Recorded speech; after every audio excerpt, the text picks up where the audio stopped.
লোকমান দরবেশ কেঁদে কেঁদে বলেছিল, তুই না যাওয়ার সময় ভক্তি দিয়ে বলে গেলি বাজান আমারে দেখা রাইখো। আমি কি করে ঘুমাই রে?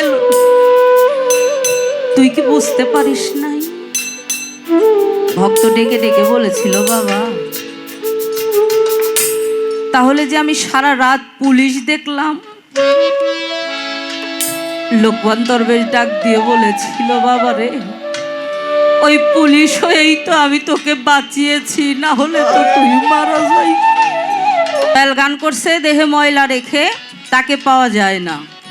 এই জন্য সাধকের এই গানটা রাখলাম। আমার এই যে দেহ ঘরে আবর্জনায় গেছে ভরে, ছাপ করিব কেমন করে বলো তাহার সুসন্ধান।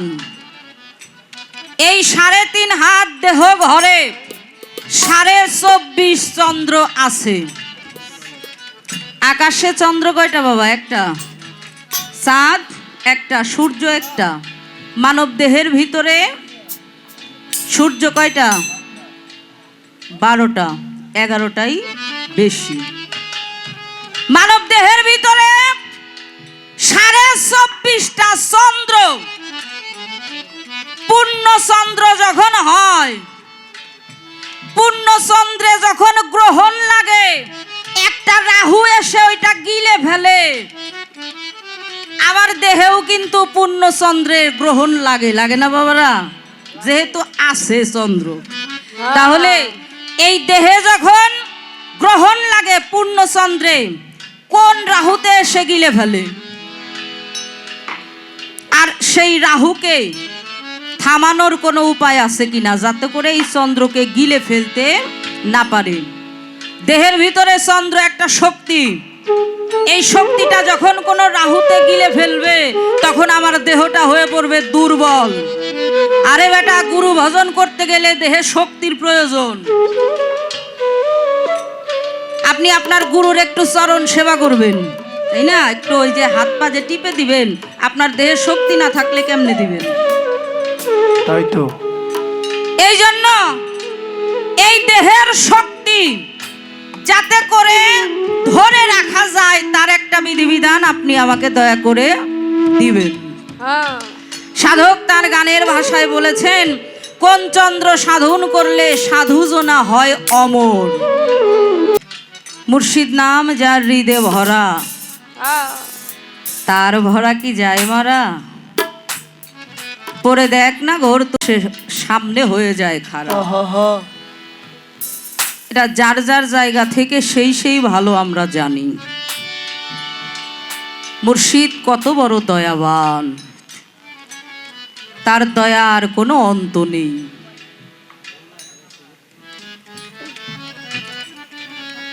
আমাদের মহান ঝিটকা শরীফ, শরীফ শব্দের অর্থই হলো পবিত্র স্থান।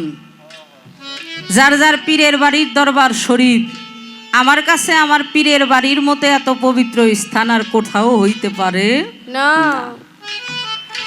এই ঝিটকা শরীফ, ঝিটকা শরীফের লোকমান শাহ দরবেশ, তার ভক্ত। বাবা দেখেন, ওই যে দয়াল গান করছে, মুর্শিদ নাম যার হৃদে ভরা, তার ভরা কি যায় মারা। গুরু আমা হতে যত মাইল দূরেই থাকুক, যত দূরেই থাকুক, আমি বিপদে পড়ে যদি ডাকার মতো ডাকি, আমার মুর্শিদ দয়াবান সশরীরে হাজির হয়ে আমাকে উদ্ধার করবে, তার জ্বলন্ত প্রমাণ।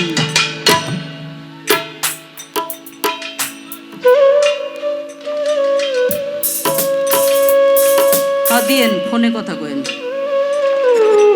তা সবসময় দিয়েন না, কিন্তু পাইবেন না। দয়ালকে সবসময় ফোন দেওয়া ঠিক না, সবসময় সালাম দেওয়া ঠিক না। আমার হাসান কাকার গানে আসতে, কোন সময় কোন হালেতে থাকে তোমার দয়ালে, সালাম দিও না তারে কথায় কথায়। তো এই লোকমান শাহ, এই লোকমান দরবেশের একজন ভক্ত। দেখেন, আমরা যারা গুরুর কাছে আসছি, আমরা একটা ভালো খাবার যখন খাইতে যাই তখন একটু মনের ভিতরে টান দেয়, আহারে আমি যদি এইটা আমার মুর্শিদকে একটু খাওয়াইতে পারতাম। কি মনে চায় না বাবারা? কি গো মায়েরা, মন চায় না? একটু রান্নাটা ভালো হইলে মনে চায়, আহারে যদি এইটা আমার গুরুকে একটু দিতে পারতাম। হৃদয়টা কেঁদে ওঠে। ত্যাগ ভক্ত ঢাকা থেকে আসছে, মনে মনে চিন্তা করছে আমি অনেক বড় একটা পাঙ্গাস মাছ খাওয়ামু আমার বাজান রে। দরবারে আইসা অনেকটা সময় দয়াল লোকমান শাহ তার সাথে কাটিয়ে দয়ালের পায়ে ভক্তি দিয়া ডেকে ডেকে বলছে, বাজান আমার মনে খুব একটা ইচ্ছা, যদি পূরণ হতো আমি খুব আনন্দ পেতাম। কিরে বাবা? আমার মনে অনেক বড় ইচ্ছা, আপনার একটা বড় পাঙ্গাস মাছ খাওয়াবো, আপনি অনুমতি দেন আমি নিয়ে আসবো কিনে। ভক্তি দিয়ে যাওয়ার সময় ডেকে ডেকে শুধু একটি কথা বলেছিল, বাবা আমি পাঙ্গাস মাছ কেনার জন্য যাচ্ছি, যত সময় দরবার পর্যন্ত তোমার পর্যন্ত এসে না পৌঁছাই তুমি আমার একটু দেখা রাখো।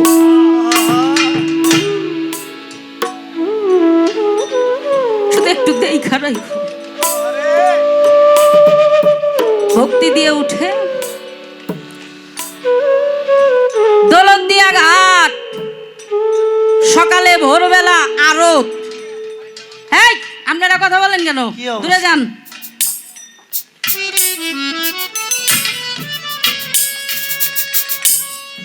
পৌঁছাইছে, সন্ধ্যা পার হয়ে গেছে, রাত্র হয়ে গেছে।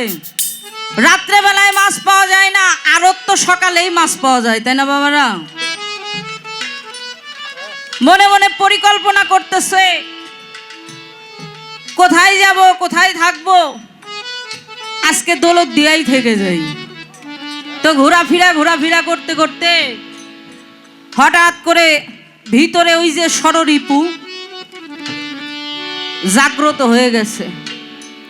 দৌলতদিয়া ঘাটে যে পতিতালয় আছে, মনে মনে চিন্তা করছে ভোরবেলা ছাড়া তো মাছ পাবো না, তাহলে টাকা দিয়ে আমি ওই পতিতালয়ে গিয়ে আজকের রাতটা পার করি।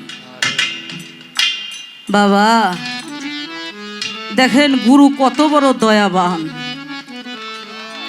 যখন পতিতালয়ে প্রবেশ করছে,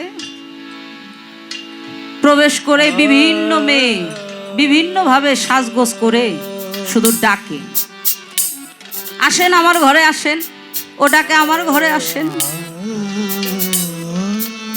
ও যে মেয়েকেই পছন্দ করে তার ঘরের দিকে যখনই রওনা হয় রুমে প্রবেশ করার জন্য, দেখে পুলিশ পিস্তল নিয়ে ওই দরজার সামনে দিয়ে হেঁটে বেলা হেঁটে।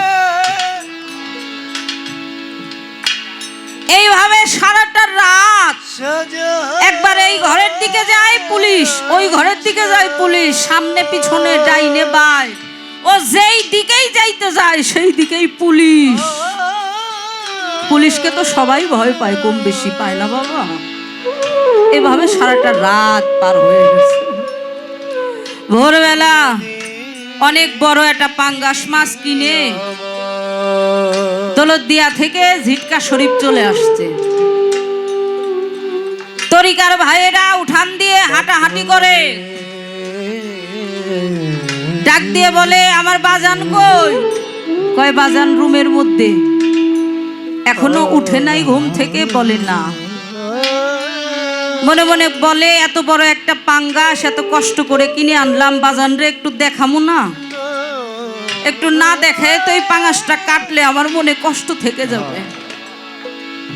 পাঙ্গাস মাছটা নিয়ে বাজানের পায়ের কাছে নামাইয়া আস্তে আস্তে করে পায়ের মধ্যে চাপ দেয় আর ডাকে, বাবা ও বাবা, ও বাবা একটু উঠবে, বাবা একটু উঠো না, দেখো কত বড় পাঙ্গাস মাছ নিয়ে আসছি। লোকমান দরবেশ ওই দিন ডাক দিয়ে বলেছিল, আমারে বিরক্ত করিস না, আমারে ঘুমাইতে দে। কেন বাবা, তুমি কি কোনো ভক্ত সফরে ছিলে? বলে না। বাড়িতে দরবারে কোনো মাহফিল ছিল? বলে না। তাহলে তুমি ঘুমাবে, রাত্রে ঘুমাও নাই? লোকমান দরবেশ কেঁদে কেঁদে বলেছিল, তুই না যাওয়ার সময় ভক্তি দিয়ে বলে গেলি বাজান আমারে দেখা রাইখো।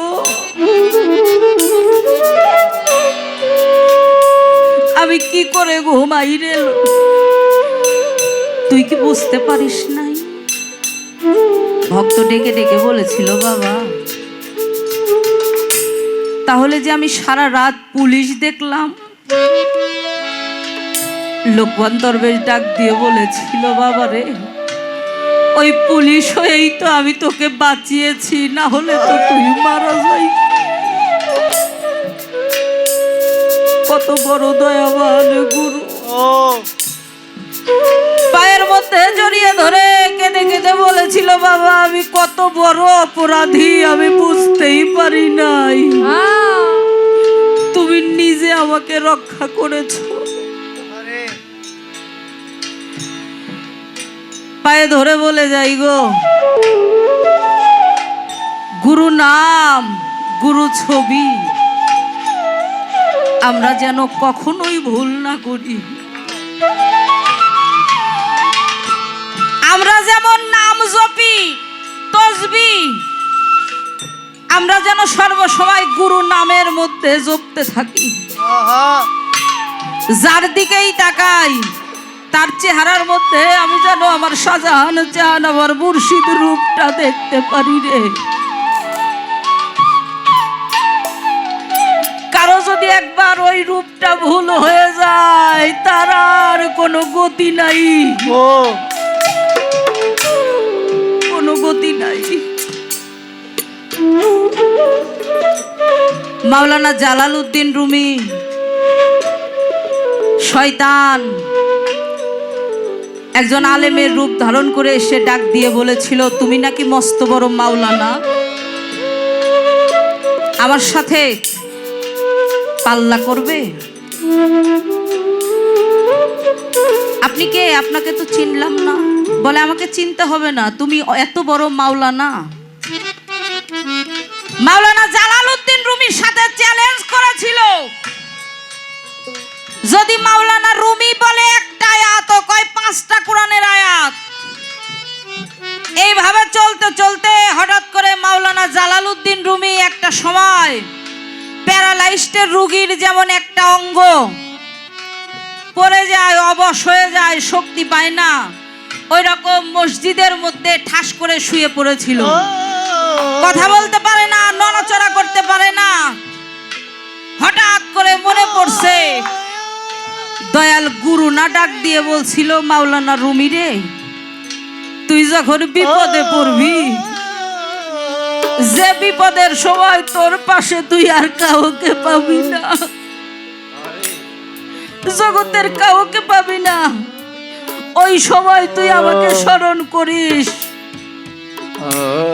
দয়ালের কথা মনে পড়ে যখন মনে মনে মুর্শিদের নামটা জপেছে, আমার দীনবন্ধু প্রাণনাথ আমার এই নিদানে, তুমি বিনে আর আমার বান্ধব নাই। সাথে সাথে মাওলানা জালালউদ্দিন রুমির গুরু পাগল শামস তাবরিজ মসজিদের মধ্যে উপস্থিত হয়ে ডেকে ডেকে বলেছিল, আমার সাথে জিহাদ করো। ওই শয়তান রূপী মাওলানা ডাক দিয়ে বলছিল, মাওলানা জালালউদ্দিন রুমি রে আমি যদি মাত্র আর কয়েকটা সেকেন্ড সময় পাইতাম, তোরে কাফের করে মারতাম, একমাত্র তোর মুর্শিদের জন্য পারি নাই, তোর গুরুর জন্য একমাত্র পারি নাই। বুঝতে পারি নাই বাবা, থাকতে বুঝি নাই, এখন হারাইয়ে বুঝি। আমার তরিকার ভাইয়েরা বোনেরা, আমার মায়েরা, যাদের গুরু এখনো সশরীরে আছে গো, পায়ে ধরে বলি ভালোবাসেন, একটু বেশি বেশি করে গুরু সঙ্গ কইরেন, না হলে আমার মতো হারিয়ে এতিম হয়ে কাঙ্গাল হয়ে শুধু চোখের পানি ঝরাইতে হবে। ওরে তুমি দেখা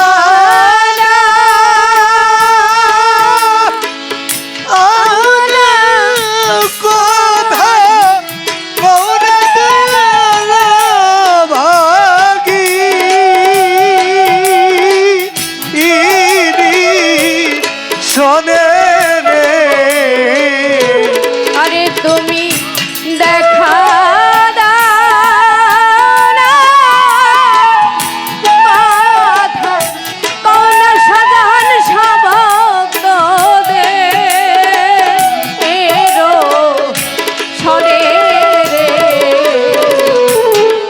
কোথায় রইলারের বন্ধবাদর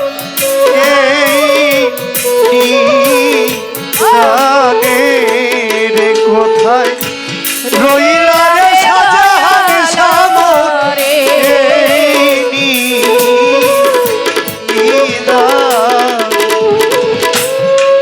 আসার পথ চাইয়ারে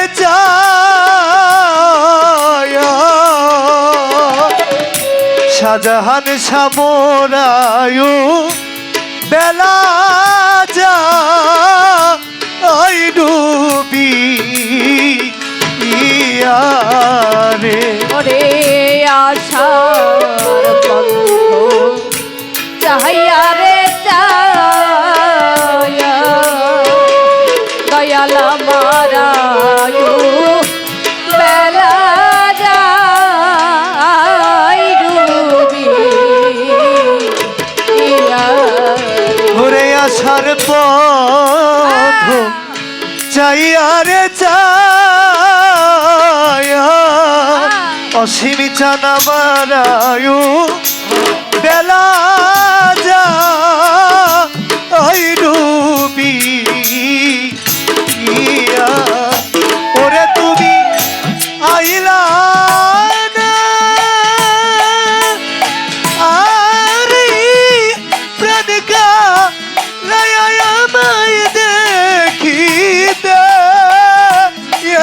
দূর দিনে রে ওরে তুমি আইলা না রে প্রাণ থাকিতে সাজান ছায়া ভাগি দিনে রে ওরে তুমি আইলা না আরে ও জাহান ছায়ামায় দেখিতে দূর দিনে রে ওরে কোথায় রইলা রে দয়াল মরে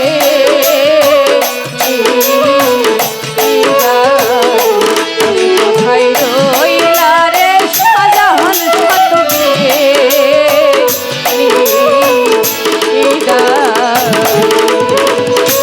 ওরে যেদিন হইতে তোমায় হারা শাহজাহান শাসমান আমার মা যাব রে আরে যেই দিন হইতে তোমায় গোহারা দয়াল আমার সমান হইল বা যাব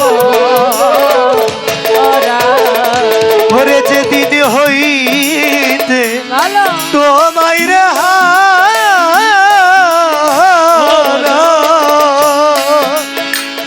শাহজাহান শাসমান ভক্তের বা যাব ওরে আমি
আমি কি করিব কোথায় রে যাব দয়াল আমি কোথায় যায়া তো ও মাই পাবো রে আমি কি করিব কোথায় রে যাব শাহজাহান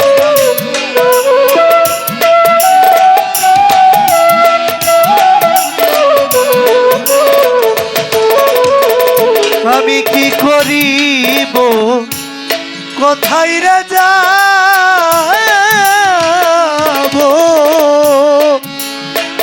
শাহজাহান শাহ কোথায় যায়া তো ও মাই পাবো ওরে সরকার আবুলে লয়া দয়া ত্রিবেচন পড়িলে এ তুফানে রে ওরে তোমারা বলে রে লয়া যায় হসিব সন করিলে এ দুদিনে রে ওরে তোমার আবুলে লইয়া দয়া ত্রিবেচন পড়িলে এ তুফানে রে ওরে কোথায় রইলা রে শাহজাহান শাবন এই জানে কোথায়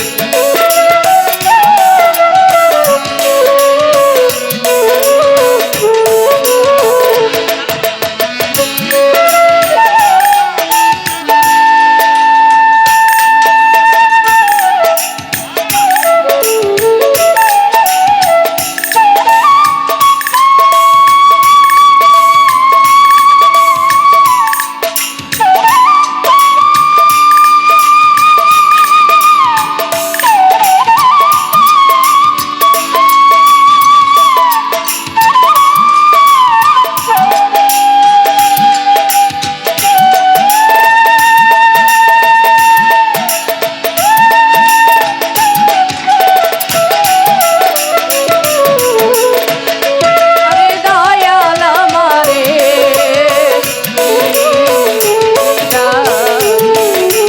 রইলা রে মুর্শিদ আমারে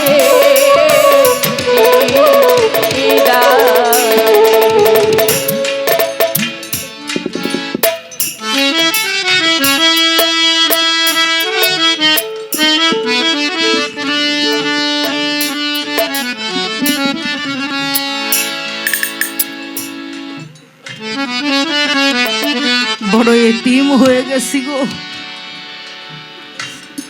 মুখ দেখে দুঃখ বোঝার বান্ধব নাই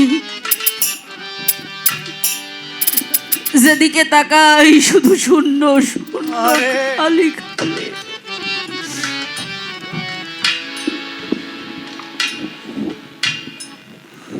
কার ছায়ায় দা রাব গিয়া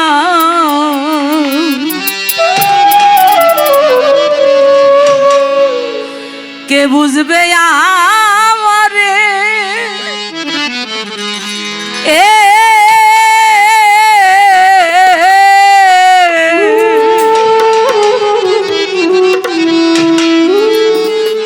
জন্মের এতিম হইয়া রে গেছি হারাইয়া তো মারে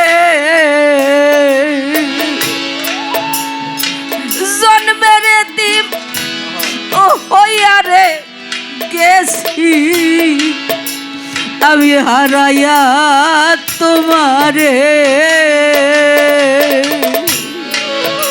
কর ছায়ায় দা রাব গিয়া কে বুঝবে আমারে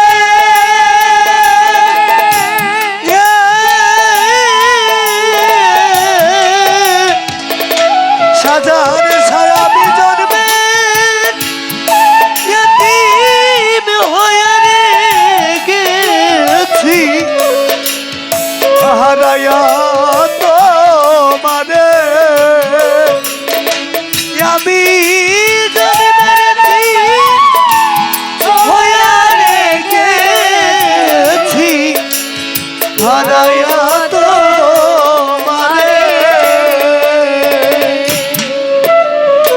কে মোছাবে এই চোখের জল? কে করবে আদর?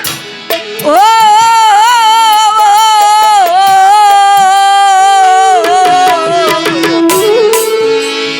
তুমি বিনে ঘোর ধোকা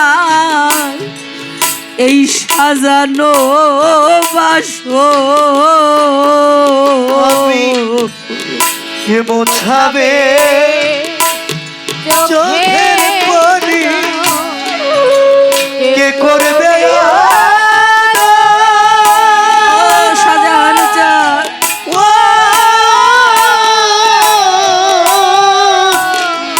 শাহজাহান শাহ তুমি বিনে ঘোর ধোকা এই নবাস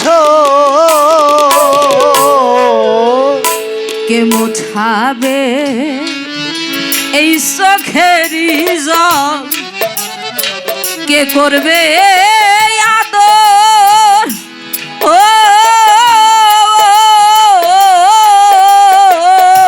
শাহজাহান চান তুমি বিনে ওর আমার সাজানো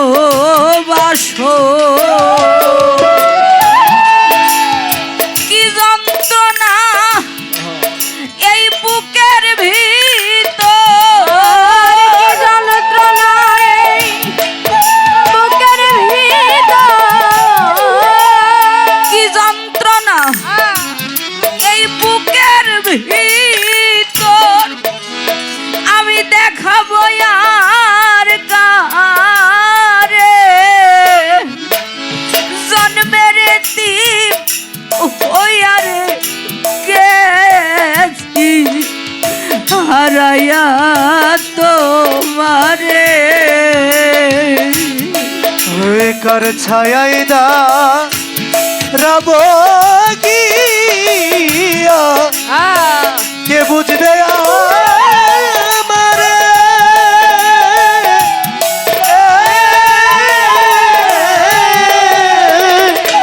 ওরে দয়া চরবের হইয়া গেছি হারাইয়া তারে শাহজাহান শাহ চরবের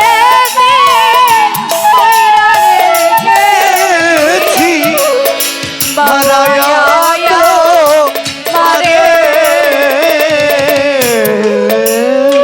বনের আগুন সবাই দেখে, মনের আগুন দেখে না।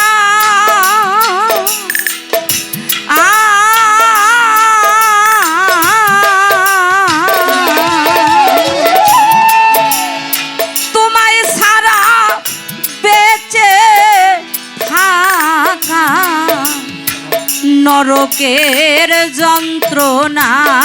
শাহজাহান সাজান সাবনের আগুন সবাই দেখে মনে আগুন দেখে না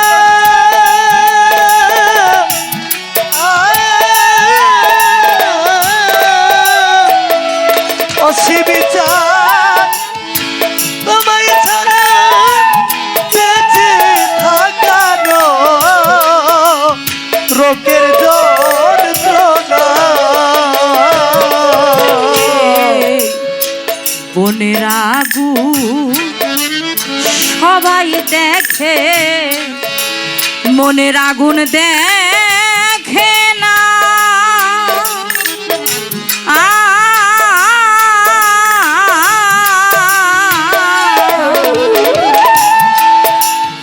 তোমায় ছাড়া বেঁচে থাকা নরকের যন্ত্রণা। কে বুঝিবে এই মনের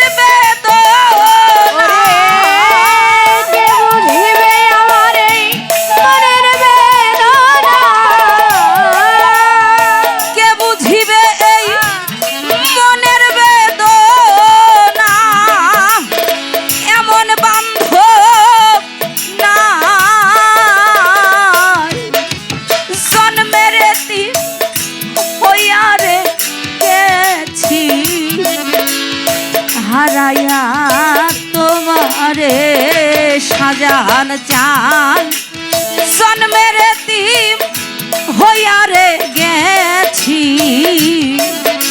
আমি হারাইয়া তোমারে কার ছায়ায় দা রাব গিয়া কে বুঝবে আমারে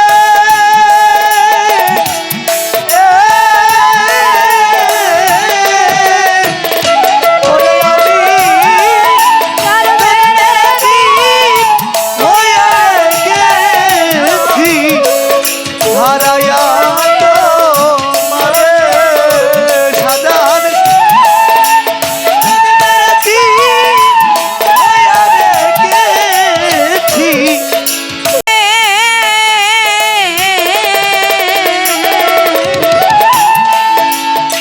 আর কি রে হবে দেখা আমার শাহজাহান জানের সনে কাঙাল যোশী কানে খো কি হবে জীবনে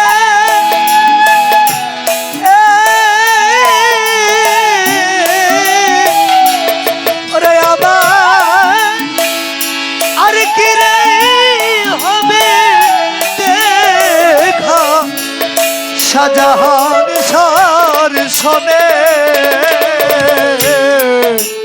কাঙ্গাল যোশী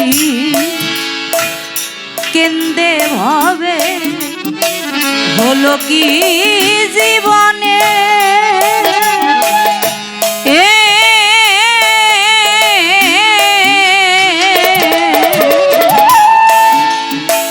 আর কি রে হবে দেখা আমার শাহজাহান সার সনে